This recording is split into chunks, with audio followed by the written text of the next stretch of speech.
Everyone says AI is the future, so you decide to invest. Then you search, and suddenly you're drowning in tickers. SOXX for chips, DRAM for memory, SMH for global semiconductors, GRID for energy, DTCR for data centers. Every ETF claims it's the one you need. It starts to feel like you're supposed to predict the next bottleneck, the next breakthrough, and the next hype cycle all by yourself, just to get exposure. The problem is the question most people ask is the wrong one. Instead of asking which AI ETF is best, the better question is, where does AI value actually come from? AI isn't one industry. It's a system with layers. At the bottom is hardware, the chips and memory that power everything. Above that is infrastructure, the cloud and data centers that run AI at scale. Then comes generative AI, the models and platforms themselves. And at the top are applications, where businesses and consumers actually use AI and pay for it. This matters because money doesn't flow evenly through those layers. Different parts take turns being the bottleneck. One year it's GPUs, then it's memory bandwidth, then networking, power, or something we haven't even named yet. Later, attention shifts from building models to actually using them. If you try to buy a separate ETF for each trend, you're constantly chasing what already moved. That's where a simple 3 ETF structure comes in. The idea isn't to predict the future, it's to cover the entire AI system in a way that can adapt as the system changes. 2 of the ETFs are active, built to shift as trends rotate. 1 is passive, built to compound with the long-term winners. The first is BAI. Its job is to handle the foundation layers, hardware and infrastructure.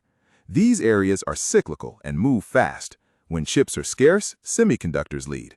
When compute is available, spending shifts to memory, networking, or data centers. A static ETF can get stuck in yesterday's winners. BAI can rotate internally between chips and infrastructure as the constraint moves, so you're not guessing which part of the supply chain matters next. The second is chat. This one focuses on generative AI, the most volatile part of the stack. Models change quickly, new players show up, open source pressures pricing. Leaders today aren't guaranteed leaders tomorrow. That's why this sleeve is active. Chat aims to stay focused on companies where generative AI is actually material to the business, not just a buzzword mentioned on an earnings call. Then there's QQQ. This is your anchor. QQQ isn't marketed as an AI ETF, and that's the point. It holds the platforms that turn AI into real products, real distribution, and real cash flow. When AI transforms healthcare, finance, productivity, or consumer tech, the biggest winners are usually companies that already have users, customers, and pricing power. Many of those giants live inside QQQ. Put together, the logic is simple. BAI adapts to shifting AI foundations. Chat adapts to innovation leadership. QQQ compounds with the application layer over time. 2 ETFs adjust as the landscape moves. 1 ETF makes sure you never miss the giants. Imagine today semiconductors are the bottleneck. Tomorrow it might be memory.